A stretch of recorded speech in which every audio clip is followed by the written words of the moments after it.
विचार से विश्वास तक शिक्षा का नया अध्याय। स्वागत है आपका दामोदर यूनिवर्सिटी में। From thought to believe, a new chapter of education. Welcome to Damodar university. Hey everyone, मैं स्मृति झा, आपकी डिजिटल मेंटर। आइए आज की क्लास में हम अपने टिश्यू चैप्टर को कंटिन्यू करते हैं। टॉपिक है animal tissue. When we breathe, we can actually feel the movement of our chest. How do these body parts move? तो जब हम सांस लेते हैं तो हमारा जो चेस्ट होता है, चेस्ट के मूवमेंट को हम लोग फील कर सकते हैं। तो हमारे जो बॉडी का पार्ट है ये कैसे मूव करता है। For this we have specialised cells called muscle cells. तो ये जो मूवमेंट होता है इसके लिए हमारी बॉडी में एक स्पेशलाइज्ड सेल होता है जिसे हम मसल सेल के नाम से जानते हैं। The contraction and relaxation of these cells resulted movement. तो यही जो स्पेशलाइज्ड सेल होता है इसी का कॉन्ट्रैक्शन और रिलैक्सेशन होता है जिस वजह से जो सेल का मूवमेंट हम फील कर पाते हैं। तो ये आपका जो है डायग्राम दिया गया है। यहाँ पर स्टमक का डायग्राम है। स्टमक के बहुत सारे पार्ट हैं, इनके बारे में हम आगे देखेंगे। नेक्स्ट है, आगे लिखा है during breathing we inhale oxygen. Where does this oxygen go. यानी जब हम सांस लेते हैं तो हम ऑक्सीजन को इनहेल करते हैं, ग्रहण करते हैं। तो ये ऑक्सीजन उसके बाद जाता कहाँ है।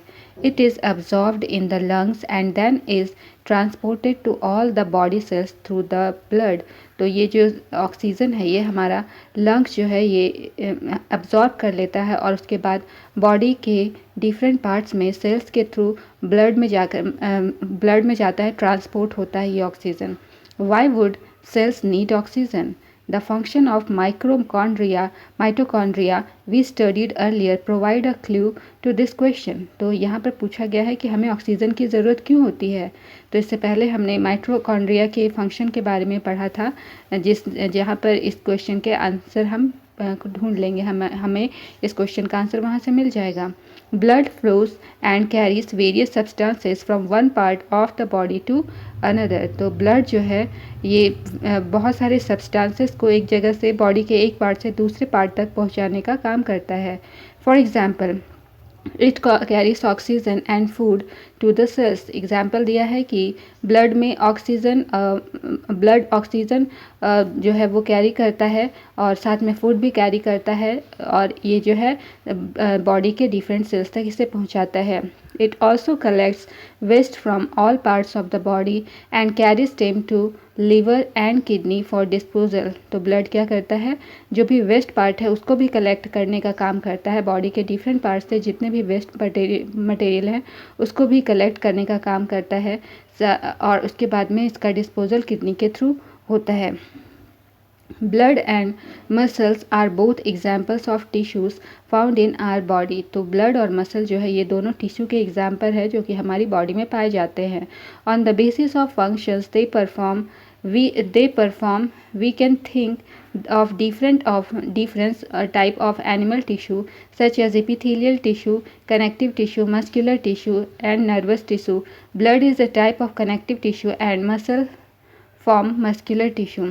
तो किस तरह का फंक्शन ये जो डिफरेंट हमारा जो टिश्यू है किस तरह का फंक्शन परफॉर्म करता है उसके हिसाब से इसको डिफरेंट टाइप में, एनिमल टिश्यू के डिफरेंट टाइप में इसको बांटा गया है। जैसे कि एपिथेलियल टिश्यू हो गया, कनेक्टिव टिश्यू हो गया, मस्कुलर टिश्यू हो गया, नर्वस टिश्यू हो गया और ब्लड को भी एक टाइप का कनेक्टिव टिश्यू माना गया है। तो ये सभी इस तरह से ये सब साथ मिल करके मस्कुलर टिश्यू का फॉर्मेशन करते हैं। ये सभी मसल मस्कुलर टिश्यू का फॉर्मेशन करते हैं। अब हम सबसे पहले देखेंगे एपिथेलियल टिश्यू क्या होता है। द कवरिंग और protective tissue in the animal body are epithelial tissue. तो किसी भी एनिमल बॉडी का प्रोटेक्टिव टिश्यू या आउटर कवरिंग जो होती है उसे एपिथेलियल टिश्यू कहा जाता है। Epithelium covers most organs and cavities within the body. तो एपिथेलियम का काम है कि जितने भी बॉडी हैं, बॉडी के सभी ऑर्गन सिस्टम को उसको कवर करना। It also forms a barrier to keep different body system separate.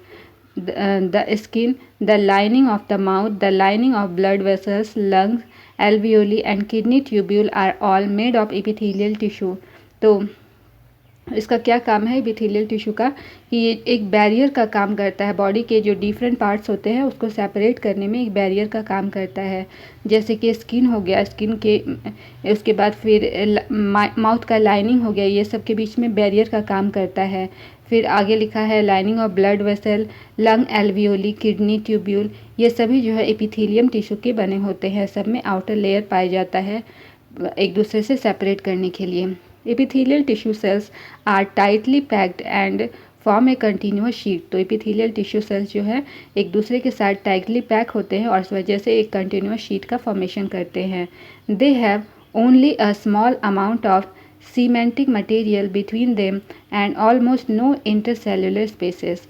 तो इसमें जो होता है बहुत ही कम अमाउंट में सीमेंटिक मटेरियल पाया जाता है, जो भी इंटरसेल्युलर स्पेस सीमेंटिंग मटेरियल पाया जाता है इनके बीच में। इस वजह से यहाँ पर किसी तरह का ऑलमोस्ट नहीं के बराबर इंटरसेल्युलर स्पेस होता है। Obviously, anything entering or leaving the body must cross at least one layer of the epithelium। तो यहाँ पर बताया गया है कि कोई भी चीज़ या तो इंटर कर रही बॉडी में, या तो इंटर कर रही है या फिर लीव कर रही है, तो एपिथेलियम के एटलीस्ट एक लेयर को उसको क्रॉस करना होता है। As a result the permeability of the cells of various epithelia play an important role in regulating the exchange of material between the body and the external environment and also between different parts of the body। तो यहाँ पर बताया गया है कि मतलब एक part को कम से कम एपिथेलियम टिश्यू के एक पार्ट को उसको सेल को क्रॉस करना पड़ता है। तो इसका रिज़ल्ट क्या होता है कि जो परमिएबिलिटी होता है सेल का, मतलब अलग अलग जो एपिथेलिया में उसके परमिएबिलिटी होता है, तो यहाँ पर एक इम्पॉर्टेंट रोल प्ले करता है। जो भी मटेरियल होता है उसका एक्सचेंज जो होता है उसको रेगुलेट करने में इम्पॉर्टेंट पार्ट प्ले करता है। और साथ ही साथ में ये जो बॉडी में एक्सचेंज जो होगा कैसे, इसके इन्वायरमेंट के साथ, इंटरनल इन्वायरमेंट और एक्सटर्नल इन्वायरमेंट के साथ में, डिफरेंट बॉडी पार्ट्स के साथ में यहाँ पर एक्सचेंज होता है। Regardless of the type, all epithelium is usually separated from underlying tissue bye an extra cellular fibrous basement membrane. तो इस तरह के जो भी टाइप थे यहाँ पर एपिथेलियम टिश्यू के बारे में बताया गया है। एपिथेलियम टिश्यू यूजुअली क्या करता है, अंडरलाइंग टिश्यू और extracellular fibre basement membrane को सेपरेट करने का काम करता है। Different epithelia show different structures that को relate with their unique function. तो अलग अलग एपिथेलिया जो है वो अलग अलग स्ट्रक्चर के होते हैं, उनका स्ट्रक्चर अलग होता है और उनका जो फंक्शन होता है वो यूनिक होता है। For example, in cells lining blood vessels और lung alveoli where transportation of a substance occurs through a selectively permeable membrane, there is a simple flat kind of epithelium. This is called simple squamous epithelium।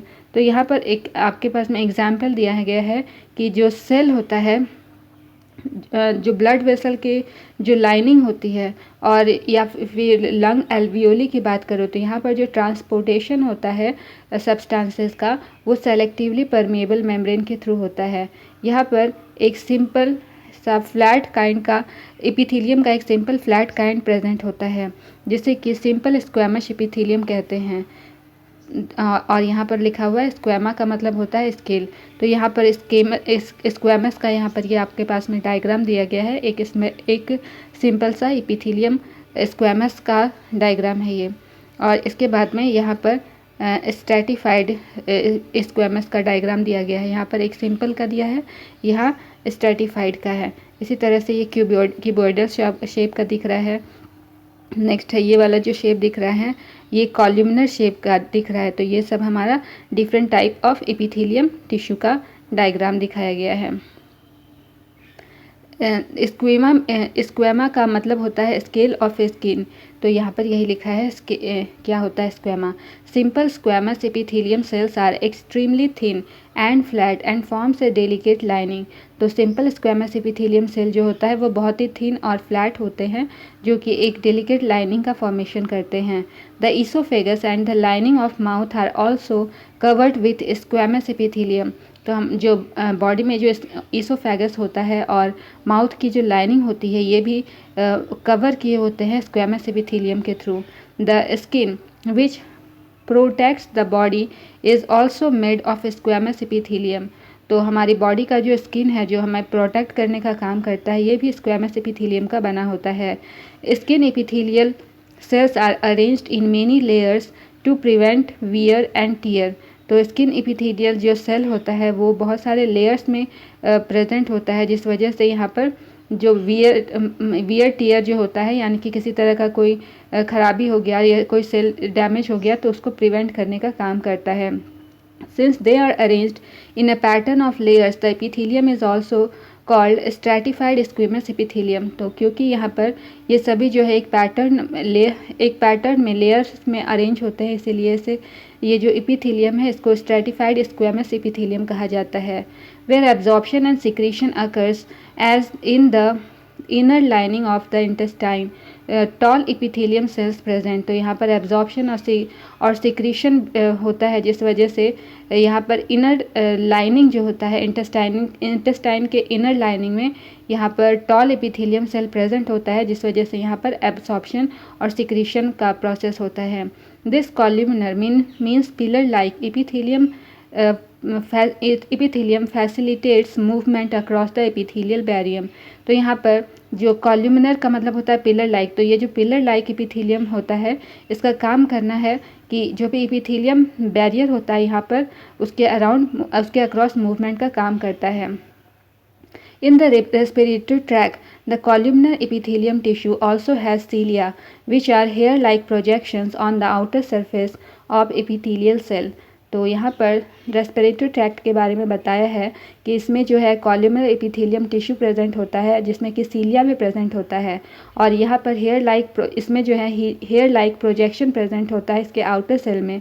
जो भी epithelial cell होता है इसके outer cell में hair like projection present होता है। This cilia can move and their movement pushes the mucus forward to clear it. तो यहाँ पर ये जो सीलिया होता है ये मूव करते हैं, और ये जो मूवमेंट होता है इनकी मूवमेंट की वजह से जो म्यूकस होता है वो फॉरवर्ड डायरेक्शन में मूव करता है, जिस वजह से ये क्लियर हो जाता है। This type of epithelium is called ciliated columnar epithelium. तो इस टाइप का जो भी एपिथेलियम है इसे सिलिएटेड कॉल्यूमिनर एपिथेलियम कहा जाता है। Cuboidal epithelium which with cube shape. तो क्यूबॉइडल एपिथेलियम का मतलब होता है ये क्यूब शेप का होता है। Forms the lining of kidney tubules and duct of salivary glands where it provides mechanical support.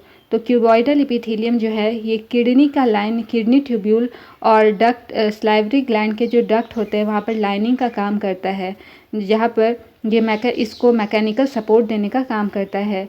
Epithelial cells often acquire additional specialization as gland cells which can secrete substances at the epithelium surface। तो epithelial cell का काम क्या होता है, ये अक्सर क्या होता है एडिशनल स्पेशलाइजेशन ग्लैंड सेल के फॉर्म में एक्वायर करता है, जहाँ पर ये कुछ सब्सटेंसेस को सिक्रीट करता है एपिथेलियल सरफेस पे। Sometimes a portion of the epithelial tissue folds inward and a multicellular gland is formed।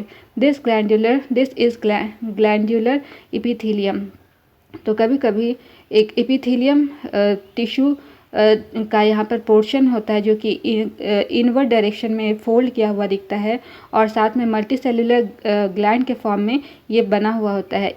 इसको जो है ग्लैंडुलर एपिथेलियम कहा जाता है। तो आज की क्लास हम यहीं तक रखते हैं। यदि कोई भी डाउट हो तो आप हमारे DU के कमेंट सेक्शन में ज़रूर पूछें अपना सवाल। मैं हर एक लर्नर को रिप्लाई देने की कोशिश करूँगी। Okay then, keep learning, keep growing only at DU। See you soon, bye bye.